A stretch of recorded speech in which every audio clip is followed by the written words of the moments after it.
Minnesota's Democratic Governor Tim Walz taking questions a little while ago about the end of his re-election campaign. When asked about the growing calls for him to step down now, Walz remained defiant. Republicans want to tell you everybody with brown skin is stealing money or that they're not welcome here. Their idea of improving this state is being a parrot for Donald Trump, agreeing to everything that he agreed with. Well, here's what I'm going to tell you. It ain't happening. I'm not going anywhere. And you can make all your requests for me to resign over my dead body. The question that I think they need to decide is when did the guy in the White House resign?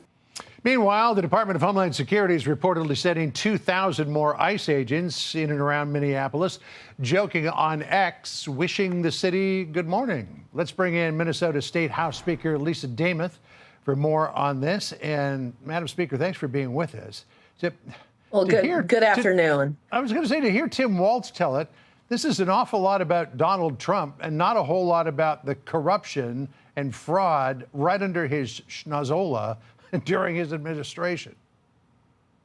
And John, that's what we've been hearing all along with Governor Walz, is the blame or the distraction of always putting things on President Trump is what he deflects to all the time. The fact here in Minnesota is that we have record fraud under the Walz administration. There was an $18 billion surplus that was completely spent, $10 billion raised in taxes and fees. Only half of our kids can read at grade level, and Governor Walz needs to take the full responsibility that this has happened under his time as governor of the state of Minnesota. So President Trump disagrees with the governor. He believes that he may have to step down at some point. The president posting this on Truth Social said Minnesota's corrupt governor will possibly leave office before his term is up, but in any event will not be running again because he was caught red-handed along with Ilhan Omar and others of his Somali friends, stealing tens of billions of taxpayer dollars. I feel certain the facts will come out and they will reveal a seriously unscrupulous and rich group of slimeballs. Now, nothing to suggest at this point that Governor Walz was in any way involved in the fraud. But, I mean, certainly it would seem as though if he was completely ignorant of it, that's one thing, but it's quite another if he sort of knew that it might be happening and turned a blind eye to it. Which do you think is truth? You know, whether he knew that it was going on and didn't pay attention or didn't try to stop it, or if he truly was focused on other things and didn't know that the fraud was happening in Minnesota, either way, it is a failure of the top leader of our state. The best step that Governor Walz made was yesterday announcing that he wasn't going to be seeking the third term. It was a little bit surprising when he had announced that he was going to seek a third term back in September, but at least he's admitted that he's not been good for the state and he should no longer continue.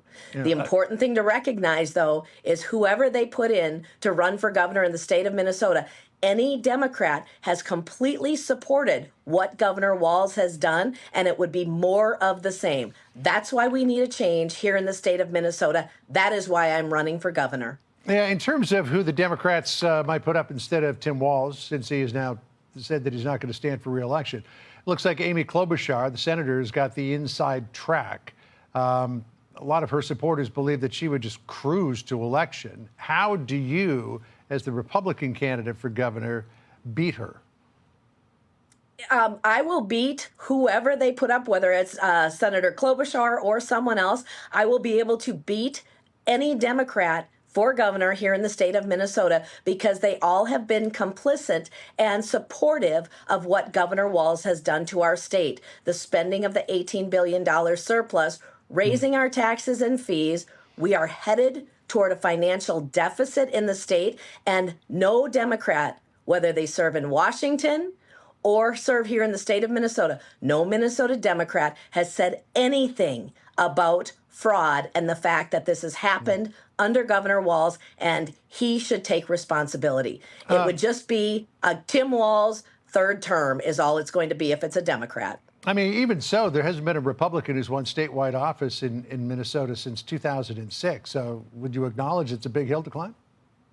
It is a very big hill to climb. I'm up for the challenge. I am the only candidate, including Governor Walz, until yesterday, that has even announced that I have a running mate, Ryan Wilson. I've got a ticket that is ready to go. We are working on policy plans and the things that need to be done to make Minnesota more affordable, to make sure that Minnesota has an economy that businesses can grow and thrive and families can afford their lives. That's the work we're doing on the campaign trail so that we are ready to lead day one when elected as governor. Well, start by getting to the bottom of all the fraud that's gone on there. Absolutely. That would be a plus as well. Speaker Damon, thanks for being with us. Really appreciate it. Thank you, John. All right, Sandra? John, the red state's winning big as blue city policies push business out. That is next. Hi, everyone. I'm Brian Kilmeade. I want you to do me a favor. I want you to click to subscribe to the Fox News YouTube page. This is the only way that I know for sure that you're not going to miss any great commentary, any great news bites, any great interviews coming your way on Fox. You can get it all here on YouTube. So subscribe right now.